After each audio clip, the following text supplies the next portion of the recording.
Lynx was the world's first color handheld gaming system. It was also the world's first 16-bit handheld. Originally designed by Epix as the Handy, Atari eventually came along and funded the project and renamed it the Lynx. Because what would you rather get for Christmas, a Lynx or a Handy? Epix was to handle the software development while Atari manufactured the hardware. But it wasn't long before Epix filed for bankruptcy, leaving full responsibility to Atari.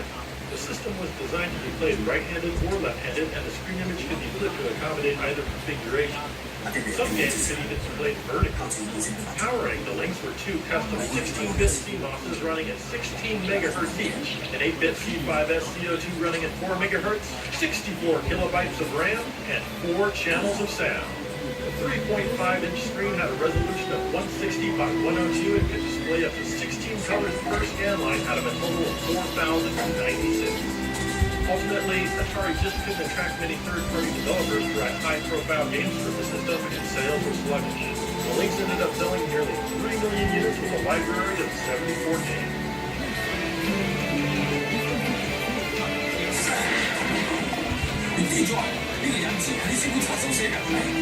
Alright, as usual, very interesting video. I think you missed a few things there, but I didn't know what the word was for, but yeah, you missed that part. Anyways, you got my case for again, so here we go. California Games is the title that was included with the Lynx when it launched. Unfortunately, I've never really been good at any of the versions of this game, so I could never figure out the weird controls. But still, for some strange reason, I like to try. You can choose from 4 different games. Roller skating and frisbee didn't make it into this version. BMX is interesting, as it now takes place semi-symmetrically. In other versions, this is usually played as a side-scrolling event, but this new view doesn't do anything to screen the game. And I know this for a fact, because I'm exactly as left here as I am in other versions. In the Lynx California games, certain things you go to the left instead of to the right. This is the only event that I can do somewhat decently. The Wave has some pretty graphical effects as well. I absolutely sucked balls in a half pipe, and I'm never able to do anything at all except for fall off the floor. But I really like the full-screen zooming effect, which was absolutely embodied when it came out, at least in most of the games. Foot bag, aka hacky sack, is just why did they even bother making out of it? Oh well, this probably wasn't the best choice for a pack-in, but if you actually know how to play the game, well, maybe you'll enjoy it.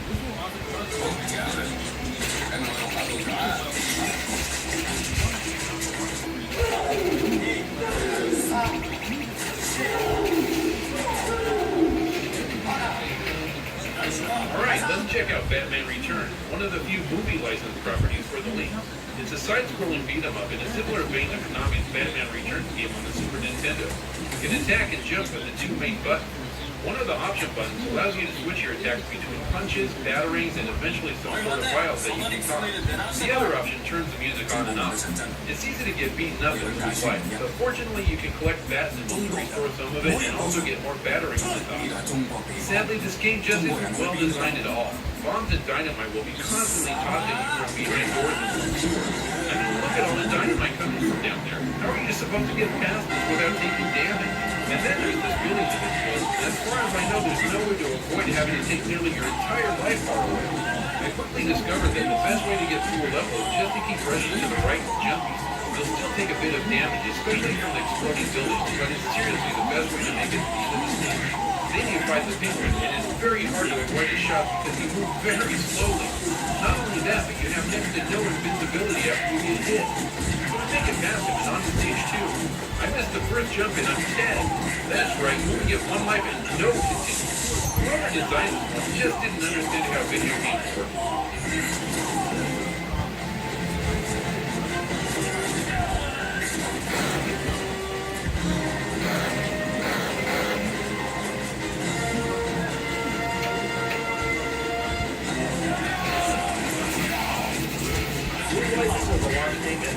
One of the best games on the handheld.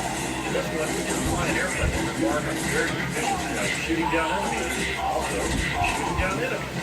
It plays kind of like Afterburner, except without speed and free rotation. You have a bulky gun which has limited ammo as well as limited supply of speed.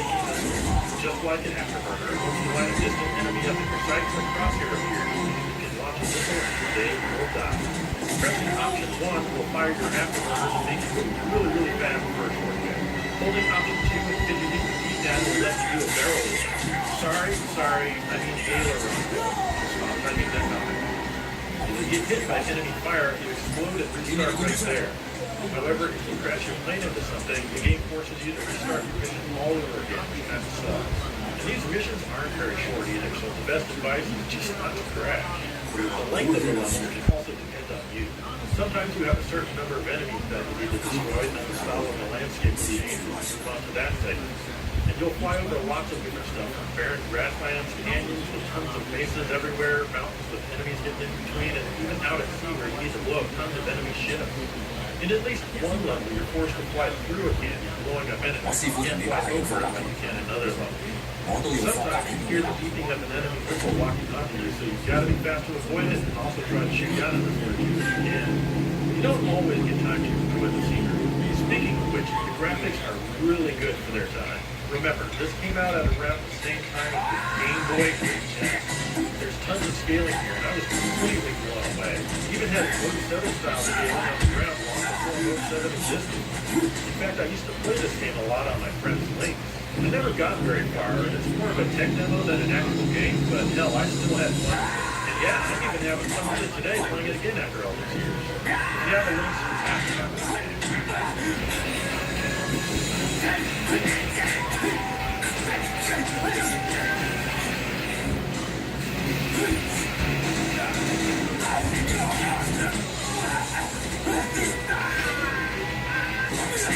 Gauntlet the Third Encounter is one of maybe 5 police games where you play it by holding the system vertically. And yes, this is Gauntlet 3. And of course, you get to pick from your favorite Gauntlet characters like a wizard, an android, a punk rocker, the nerd, and what have you. The game plays like Gauntlet, except that the enemies are just there. There are no enemy regenerators to find and destroy. You run around collecting items and keys, which you can only carry so much stuff. For example, in the second level, don't pick up any pots of gold because you'll need all of the keys that you can carry to unlock the 1,000 doors that block the exit. It probably works better when you look at multiple systems and effectively carry them. The levels can be pretty big, but that's not really an issue. What is an issue, though, is the music is pretty bad. It's very repetitive, and it doesn't ever seem to change. Well, I mean, it might, but if it does, I can't get far enough to find out. Still, it's not a horrible game or anything, but it's not one that I'd really go out of my way to recommend to anyone. 除咗日本人係唔通日國。冇搞錯，嗰度做咩講喎？我明明睇住五先入咗去喎。係啊，嗱，先嚟啦！你開先嘅時候。Chip's Challenge is a cool puzzle-style game. We showed the Commodore 64 version back in our episode about the classic mini systems which included the 664. The Lynx version is the same, well actually maybe a bit better. Visual surely nice, and the music here isn't bad or anything. Anyway, the premise of this game is that you need to collect all of the computer chips that are strewn throughout each level. And of course, there are hazards and obstacles that you need to avoid or manipulate. For example, you may need to find a key to open that same color door, or you may need to find a shield to protect you from elements. On level 3, you need to get the shield to walk on water to grab the chip that's there, and then get the cramp on so you can walk on ice without flying. Get that chip, and then the orange shield to protect you from fire. Wander over there and get that chip, and then the magnet which will let you walk on the film without being pushed in whatever direction you're moving. The first few levels are fairly linear and easy, but they're still fun. But of course, the levels do get much more clever and difficult before long. You need to slide in, just ask the question mark box, told what the items in the level is, or give it a general. Thank goodness there's a password feature here, and you also have unlimited try. This is definitely a standout title for the link, even though it can be had on several other old computers.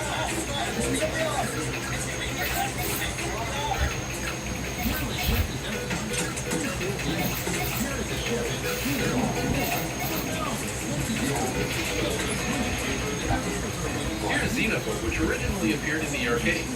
You absolutely hate aliens, and it's your job to kill every last one of them just because they're not human and for no other reason. They in turn are trying to kill you, or maybe just defend themselves. I don't know. In the beginning, you can select from a bunch of different characters. I'll start with Dr. Fiend, just because. Wander through the base killing aliens and collecting items. You've got to keep your health up and kill all of the aliens before the time runs out. There's many different aliens, but the only alien that you can appreciate is a dead alien. But in order to kill them, you need to find them, and the bases can be pretty big. Sometimes there are multiple floors. The good news is that they don't always pick up to find them. Some will actually chase you down. If you die, you can choose another character to continue your quest. You can get bombs and more powerful guns as well. Sometimes the aliens can knock your weapon away, and you'll have to rely on your fists until you can find another one. He plays very well. I enjoy the 3D-like transitions from room to room, which weren't in any other version of the game. And the stereo sound is cool if you're playing on a Lynx 2. All in all, this is an excellent port of the arcade, and you have to be entertained. 都不放棄追查呢個真相。呢個所阻住我嘅，啲人提醒我，喂，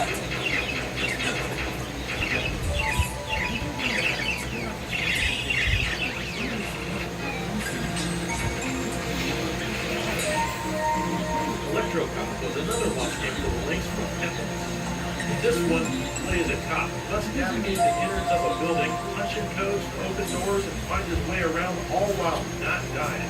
I liked playing this one on my friend's Lynx at the time because of the cool scaling effects that let us basically explore the world in 3D, which was a really good experience. I was never good at this one, I'm still not.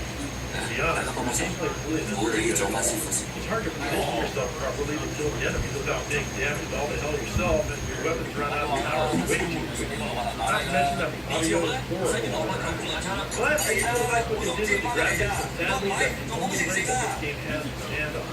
Hey, at least there are a few little mini-games built in that you tend to have fun with. 師傅係點樣做到？師傅出面咁多應酬，俾人錄到用啫。你唔記得？蕭紅界出打嗰陣，用一夜直收噶嘛，佢根本冇出嚟食飯。我當其一定係招募王嘅人。All right, well, we got started, per se. That Electrocop, that's an interesting idea. I mean, good concept, but, it's not executed very well. Yeah, Definitely so. too bad, too, because I think it would have been a great game. It would have been awesome, like, PlayStation games or something. But we've got... 呢個本上上下下食得嘅都快過時，你懷疑我？ Ninja Gaiden is even up there. Alas, it's a port of the original arcade version, which is a beat 'em up. But at least it's a good port for the most part. You run around punching styles like you would in any beat 'em up. There's some power-ups and items hidden in crates and gold bricks and things like that. But I can't figure out how to break them open without being tossed into them by an enemy. This game was made in a time before beat 'em up gameplay was refined, so it's pretty clunky as a result. But otherwise, both the graphics and the music are pretty good. The scrolling is also smooth, which seems to be rare on the Wii. 我懷疑佢喎，咁好啊！咁你以後就唔好食我煮嘅飯餸。我喺度咁多年，方爺都係食我煮嘅飯大嘅。點算？你話我落毒啊？你話我害死佢？好啦，大家食飯。 But fret not, because Ninja Gaiden 3 is also here, and it's a part of the NES game. It seems very out of place on the system, but here it is. It also plays quite well. It's way better, though, if the jump-in action button works backwards. The level design is mostly the same as the NES game. Even the cutscenes are in here. Unfortunately, I feel that there's a little bit of an issue hitting enemies on your sword sometimes. And it's often not only hard to make out some of the enemies against the background, but it's also hard to see what the power-ups are. You'd think with its massive array of colors, they would have perhaps improved the graphics some to make the enemies stand out more, or just make it nicer. But it actually looks considerably worse than the NES original. They even got rid of the parallax scrolling. Still, at least the scrolling is smooth and the music is good. Overall, I like the NES version better, but it's still cool that this is on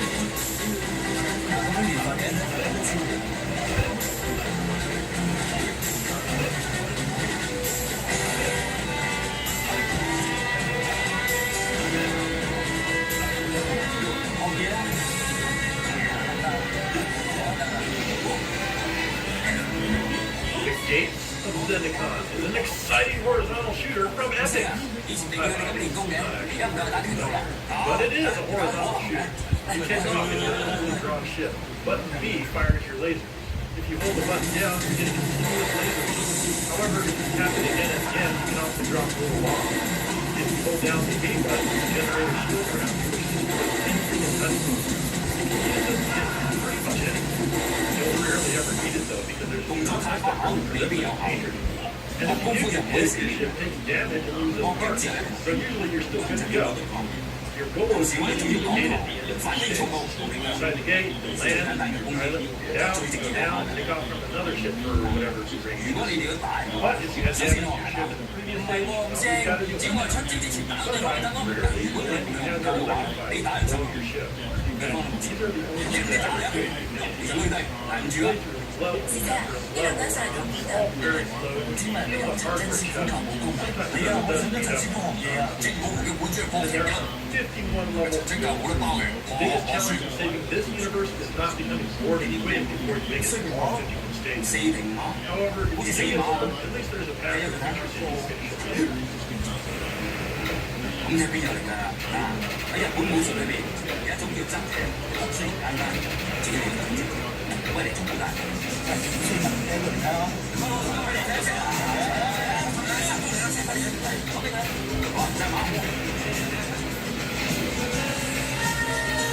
Port of Devil Dragon's intelligence is decent, all things considered. The first thing you'll notice is that the screen is way too big because they didn't bother recycling the sprites for low resolution screens. This can cause issues because the screen sometimes gets crowded and it's tough to tell what's going on. Otherwise, most everything is here, just a bridge. You have your punches and kicks, but in order to jump, you need to hold up in one of the attack buttons, which is weird.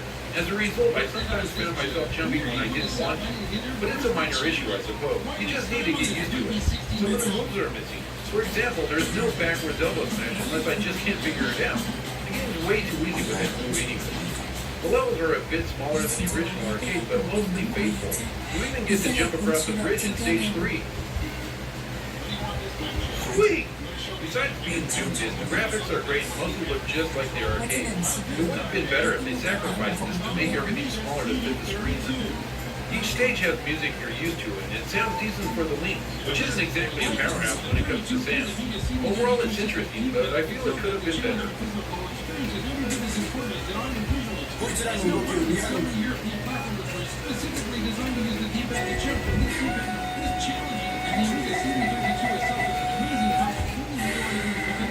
日本人まで主曲のわからんバカがいつの世にもいるもんだ。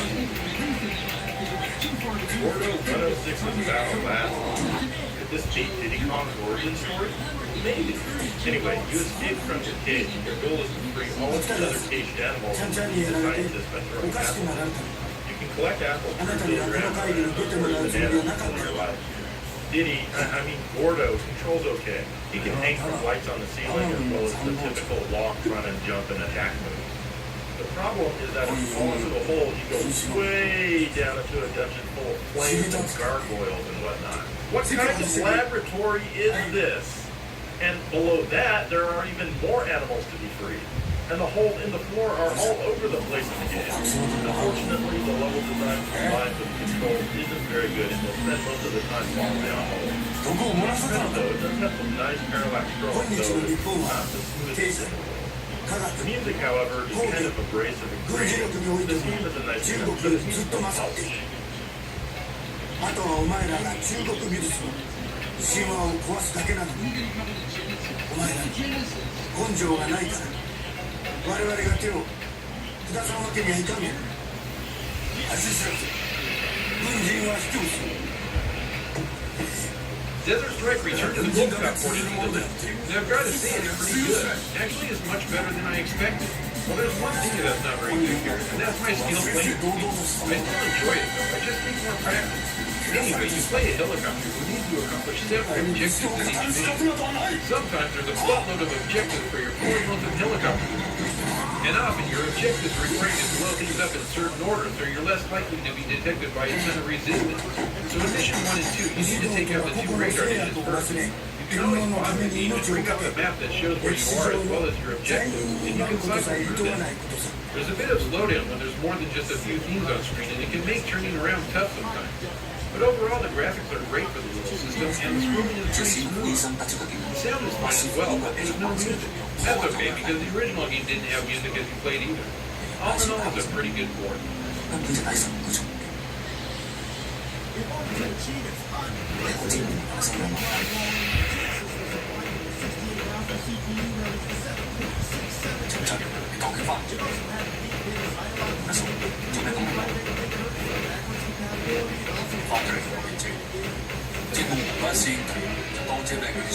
Road Blasters is a port of the Atari arcade game, and it's really good. Believe it or not, this is a rally racing game. At least that's what the game called each segment that you drive in. Basically, your goal is to make it to the end without running out of fuel. There are a total of 50 segments. You have to shoot other cars on the road that are just minding their own business, but there are other ways. Some cars can't be destroyed, though. Your fuel is always depleting, and it goes down even further if you blow up. Trust me, it's easy to do. I mean, there are even guns on the side of the road shooting at you. You can increase your fuel by collecting the green and red orbs on the road. But be careful, because there are even mines on the road in some places. A futuristic plane will sometimes come in and drop parts for you to catch. These are usually super guns which obliterate your enemy. My favorite is the nuke that you fire off into the distance and it vaporizes oncoming enemies for a very short time. And as you'd expect, these enhancements don't last forever and go away immediately if you die. This is a great conversion of the arcade. The acceleration takes a short time to get used to control by pressing up and down. Fortunately, you don't have to keep holding up too much. The steering is well done and everything is extremely fast and not choppy at all. And while there's no music, the sound does well and even includes voices that classic Atari arcade. This is a great game for players.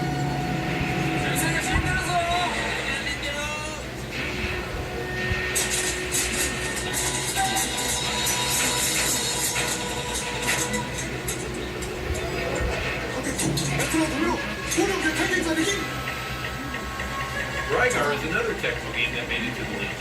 And like the original Ninja Gaiden, it's a port of the arcade game. That means it's much more simple than what we saw in the NES. Just run to the right, defeat enemies, and keep running to the right. There's items you can get, and even power-ups for your attack, but they really don't matter much because almost everything in the game dies with a single hit. We don't have all the moves you can do with your slingy disc thing that you could in the arcade version, and I was sad to see that cut. But again, it doesn't matter much because it's still hyper easy. There's some platforming to do here and there to break up the monotony just a bit. There's even some climbing. But what really brings it down is the same droning music track that plays over and over on each stage, and it feels like it's only 4 seconds long. It's actually longer. There's just not much more to the music than the repetitive bass.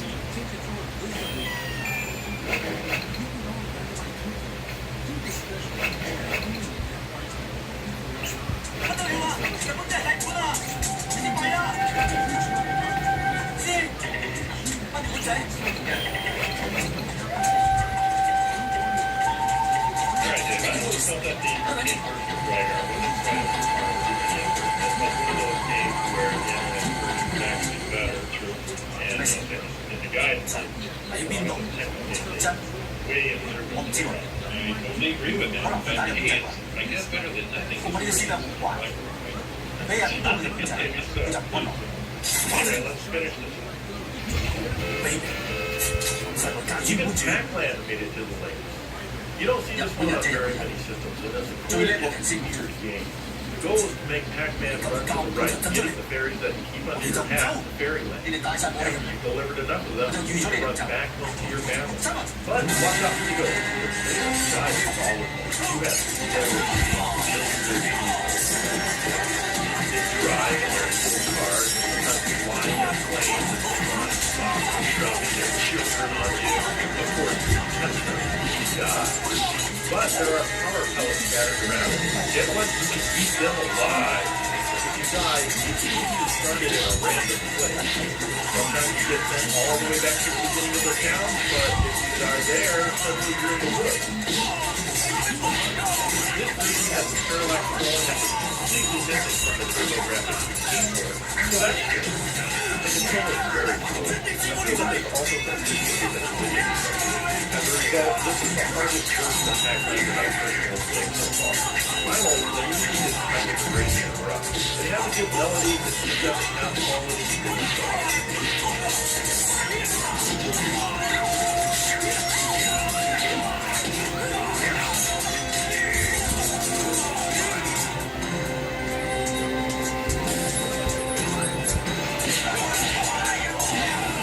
Larry Crazy and Carl's another side story. They kind of remind me of Batman Returns. It also reminds me of Technicolor on Genesis.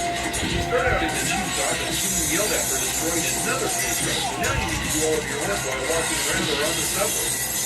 Take to the street if you're gonna use it. Press step jump. Simply you don't need to jump on it. Button A attack is evil when you push it. This is your gun. You don't want to use your fist if you don't have to as our practice. You have limited ammo, unfortunately you can do a lot more. Sometimes it just isn't enough. Your life bar drains quickly, although it can be replenished, you really need to be careful. Of course, you only have one life, and when you die, there are no continues, just like in Batman Returns.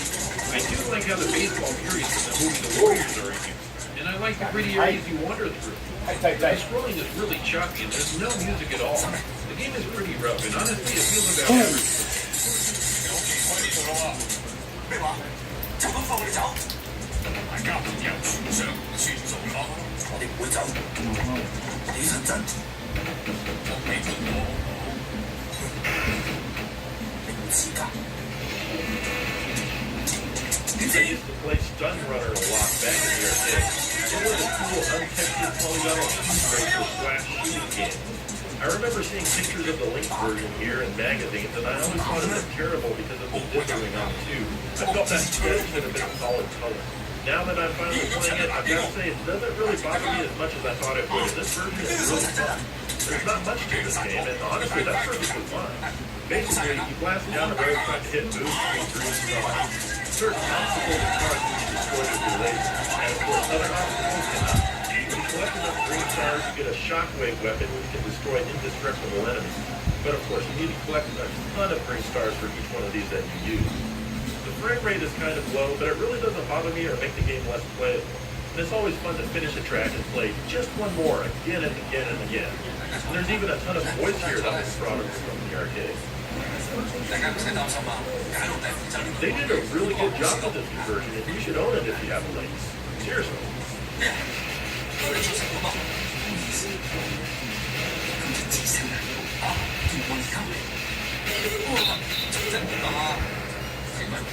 仔玩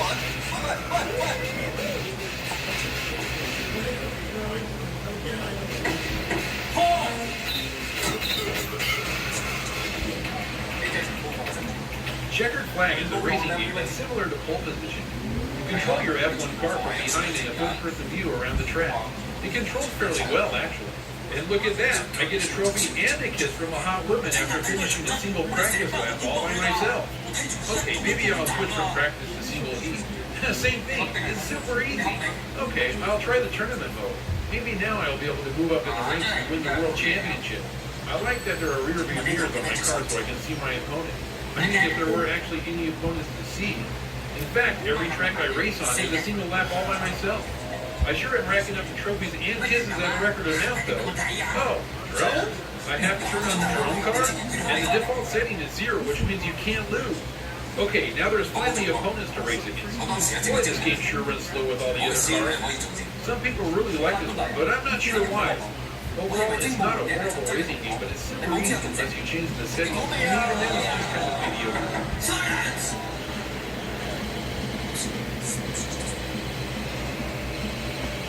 法官大人，有個好有力嘅證人。法官大人，我認為中國有 I've 可 written 以信 based 任。 on the Atari arcade game. It's the only unfortunate that it ever received.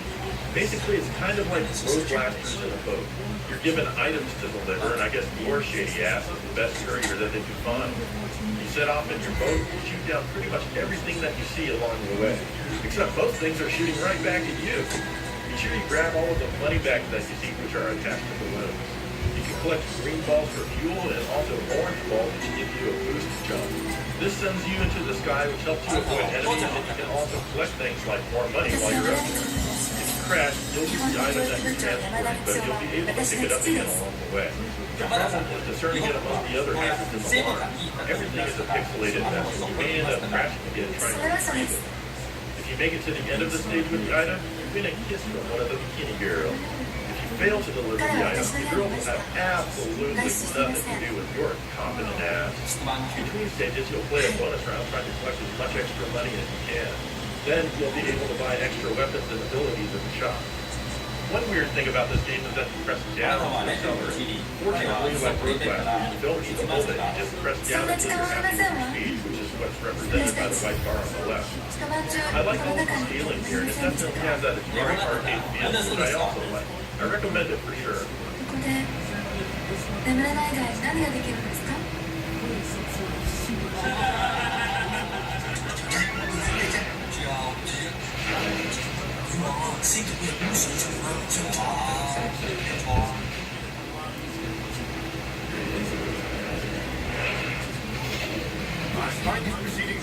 ？When Joe mentioned we were doing a Links episode, I was like, I get to do flags.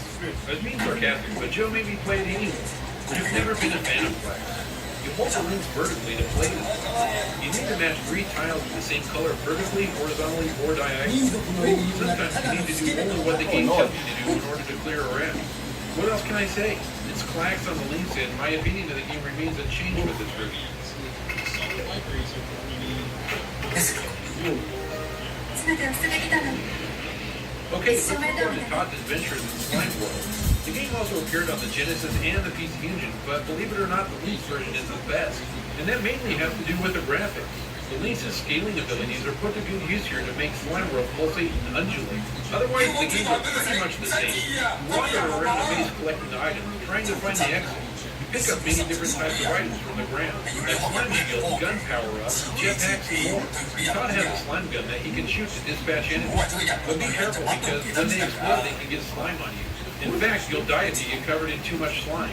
Fortunately, there are pools of fresh water everywhere that you can simply wash yourself off in. Or you can be fully restored by collecting the red gem. Oh, and be careful with red slime. That's instant death. You wander from room to room, and you have a map to help you figure out where you're at. And trust me, you're going to get lost quite easily. The game is very slow. Honestly, it gets kind of boring. The mazes are super huge, and it sometimes feels like I'll never get out. Each mission has you doing different things like delaying an explosion. Add to the fact that you're constantly falling through floors into places where you don't want to be, it just ends up being kind of frustrating. To make it even worse, there's many traps that are next to impossible to avoid, even when you know exactly where they are. You have a limited life to keep trying, and you're going to need them. Like I said, the graphics are pretty good, but the sound is annoying, and you'll probably want to turn the volume way down. This was a game that was highly spoken of for its Links back in the time, most likely due to its multiplayer aspects and Link in several places. But as a single-player game, I don't feel the game has aged very